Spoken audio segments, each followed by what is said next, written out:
Hello, it's Jang here from UltimateRC.com with a look at the Helion Dominus 10SC. Helion is the company, Dominus 10SC is the truck. It is a 1/10 scale, four-wheel drive, short course truck, available exclusively at Hobbytown, USA, and it retails at $199 ready to run. Now, if you have not seen my unboxing video and first look video of this truck, please be sure to see that, just the first few minutes, so I don't have to repeat my long rant about how the body is an unauthorized copy of a couple of J Concepts bodies put together. Also, the tires are taken directly from a associated mold, and the wheels are designed based on a J Concepts design also, though I don't know if the wheels are actually a copy. Intellectual property theft is theft. It is bad, it is wrong, and it should not be tolerated. However, because this truck is so cheap, I know a lot of people are interested in it, so I want to give you an honest review of what's in it and how it performs. Taking a closer look at it, it does come with a battery, a 7-cell, only 1800 milliamp hour battery. The chassis design, very nice. It is a very low center of gravity design with an aluminum plate chassis bent up on the sides, shaft drive design. It comes with a brushed motor system. The ESC is waterproofed. The motor is 540 size plus a fan. The servo is waterproof. It has a splash-proof but not waterproof receiver box. You can get water in it if you get it submerged. For suspension, you do have plastic-bodied shocks all the way around with metal ring caps. Part of the caps are metal. The front suspension uses pillow balls, as you can see there. At the rear, you've got a more traditional H-arm setup on the bottom with adjustable turnbuckles up top. You've got metal dog bones all the way around, adjustable toe links up front, and just in general, there's nothing here that you haven't seen before if you've been in RC for a while. It's just a proven design. It's a proven formula for making a four-wheel drive vehicle. No complaints so far. The controller, it's a 2.4 gigahertz system, 3-channel with a toggle button for the 3rd channel that's really not used on this particular model at all. It has your regular trims and steering dual rate, and that's about it. Really nice feel in the hand though, nice quality feeling and good balance. So, taking that controller in the hand and squeezing the throttle all the way, not that impressive. Interestingly, on completely flat, smooth ground, it will top out at a respectable 21 miles per hour. Not too bad for a brushed setup with a really low-end battery.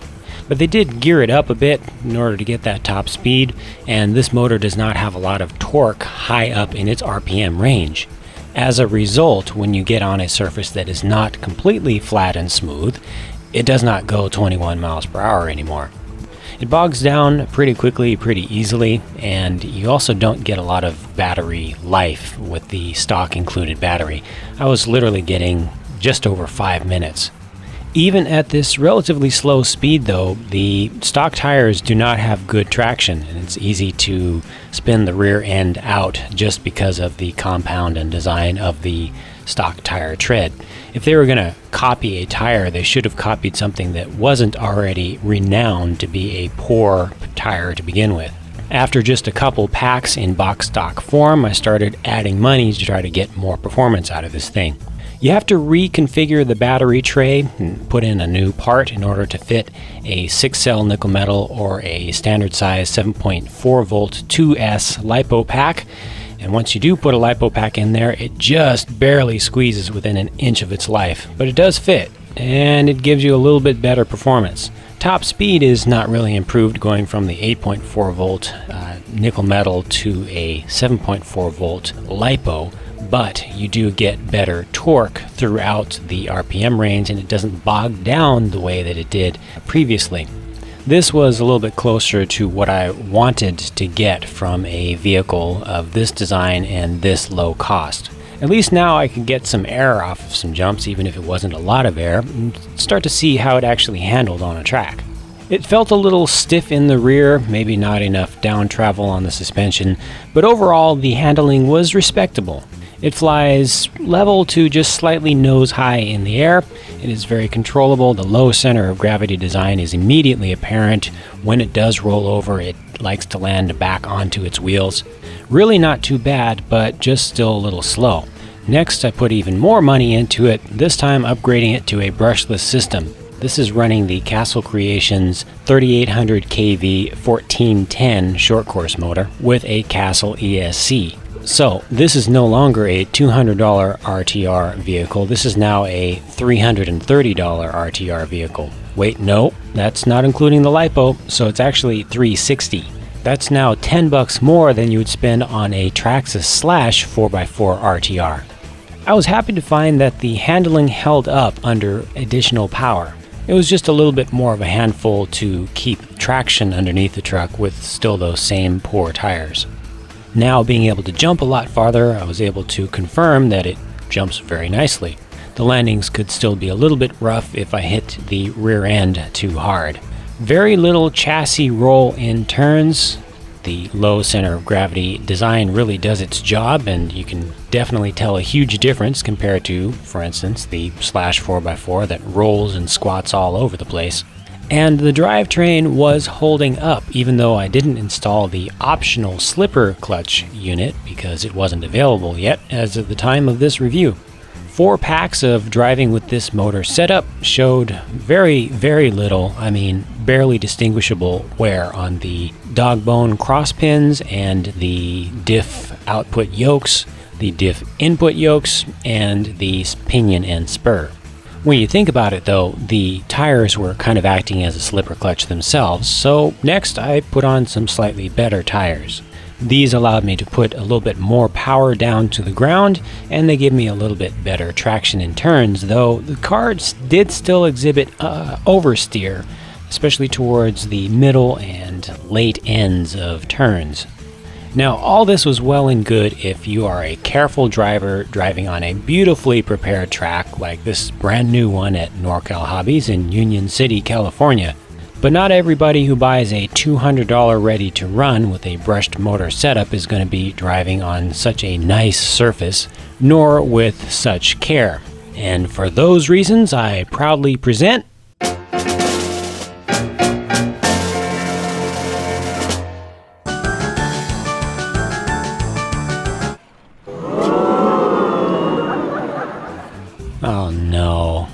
Oh no. I just barely started. Wait. No, actually it didn't break. One of the pillow balls simply popped out. I can just pop that right back in. I think more broke. Well, you know what? Actually, on closer inspection, indeed, one of the dog bones popped out and broke a cross pin in the process. You were right. Good girl. Since Helion products are Hobbytown USA exclusives, I had to drive out 45 minutes each way to my nearest Hobbytown USA. But thankfully, the crew out there had all the parts. And soon I was fumbling and tumbling again.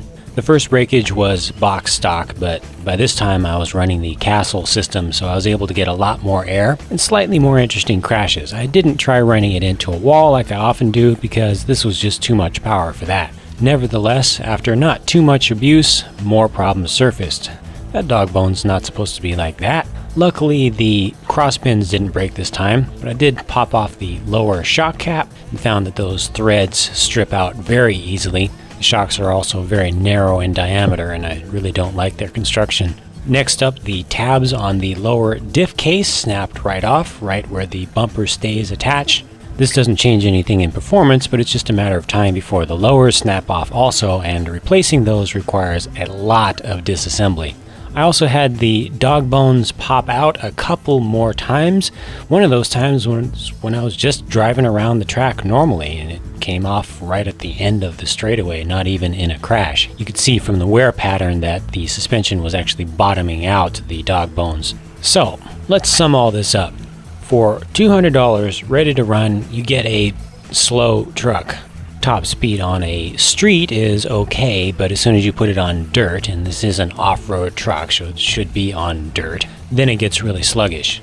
So then you pour another $160 into this $200 vehicle, not including wheels and tires. Almost all RTRs need new tires, so I'm not counting that. Now you have a quick and fast short course truck that handles pretty decently, but the durability is piss poor if you ask me.